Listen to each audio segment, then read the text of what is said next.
newborn babes, long for the guileless milk of the word, in order that by it you may grow unto salvation. Although medyo may katagalan na tayo sa Panginoon, pero we need to be like the newborn baby. Amen. Longing for the guileless milk of the word. Because in nasa word ng Panginoon, nandoon yung sustansya. Amen. So that we will grow. Amen. And our growth in life will brought us unto salvation. Amen. Amen. Tapos, binanggit din dito yung Christ as the all-inclusive Christ, as the good land to be our portion, our allotted portion. Diba? Yung si Christ dati, doon sa wilderness, nandun lang sila sa wilderness, free lang yung mana, they just go there and pick it up. Pero doon sa good land, they had to labor. Doon sa good land, mayaman yung lupain, pero kailangan ipaglaban nila yun. O they have to till the ground. O pagka hindi sila nag-labor, wala silang dadalhin sa wala silang produce, wala silang kakainin. Diba, nag-gather sila every year, 3 beses, mag-feast sila. Pag hindi sila nagtrabaho doon sa good land, wala sila dadalhin. O ganun din sa atin, sa buhay eklesiya. Ang buhay eklesiya, kailangan magpagal tayo sa salita ng Panginoon. Pagka hindi tayo nagpagal sa salita ng Panginoon, wala tayong maidadala sa pagpupulong. Wala tayong maibahagi sa mga kapatid. Yung parang kumbaga, yung sabi nga dito, we need to spend time. Spend time with the Lord so that we will, yung ma-absorb. Kasi hindi pwede dali-dali para yung halaman, hindi mo pwede hilahin agad para lumago. Kailangan, diligan mo, bubungkalin mo yung lupa, lalagyan mo ng pataba, hanggang sa lumaki siya bilang isang puno. Ganon din tayo, it will take time. Parang yung mga bata, yung mag-alaga ng bata, ang tagal bago lumaki.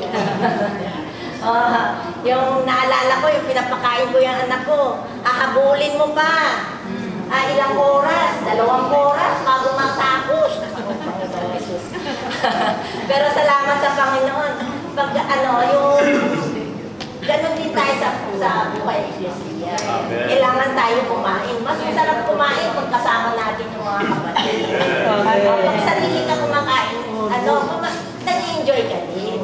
Pero mas masarap yung pagkain natin pag kasama yung ating kaya napakahalaga ng buhay eklesiya.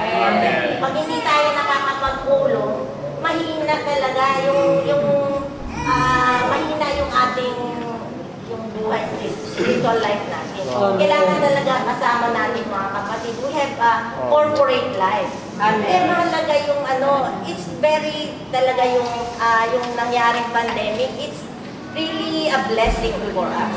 Kasi ngayon, dati pangarap lang natin yung makakausap natin yung mga tao sa ibang bansa. Ngayon hindi na. Through our internet, we can communicate so fast. So since nag-pandemic, nagkaroon kami ng oras na magkaroon ng MR. Kailangan tayo bilang Kristiyano, meron tayong schedule. Anong oras dapat gumising ka, anong oras dapat magtamasa ka sa Panginoon, anong oras dapat may prayer ka. Hindi pwede yung wala tayong schedule. Kasi pagka hindi tayo restricted, kasi ang tao, we don't like to be restricted. Pero ang buhay ng isang Kristiyano, we have to be restricted. The Lord's life has to restrict us. Kaya nga, very maganda yung training. Bakit? Ano ba purpose ng training natin? Why do we need to be trained? Yung mga college student, why do they have to be trained? Kasi we need to be regulated. Ang isang tao na hindi regulated, hindi yan lalagok sa buhay ng Panginoon. From yung mga young people, di ba, meron tayong mga training for the young people, training for the middle-aged one, conferences, elderly, yung mga ganon. Why do we need all those training? because we need to be regulated. Hindi pwede yung buhay natin. Walang schedule.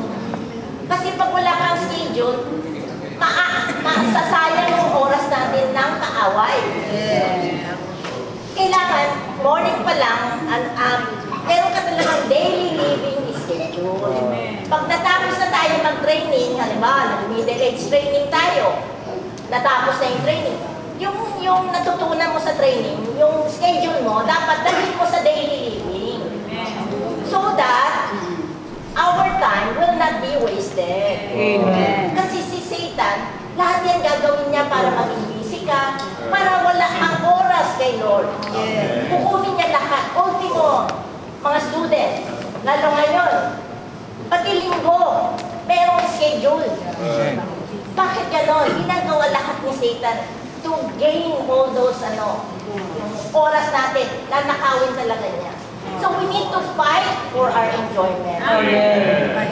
Kailangan talaga paglaban mo. Lord, gisingin mo ako, anong oras kailangan magising ako, gusto ko magbasa ng ganyan. Kumbaga, you have to consecrate your time to the Lord. Amen. Para yung oras natin, hindi siya maaksaya. Our time na in-spend mo kay Lord, hindi yan mababayaran. Kasi madadala natin sa kabilang buhay. Pero yung mga oras na inaksaya natin sa pag-enjoy sa kung ano-anong bagay, it will all be burned. Walang kwenta. Mag-gain mo man itong buong mundo to, na-enjoy mo lahat ng nakarating ka kung saan-saan sa mundo. That is nothing.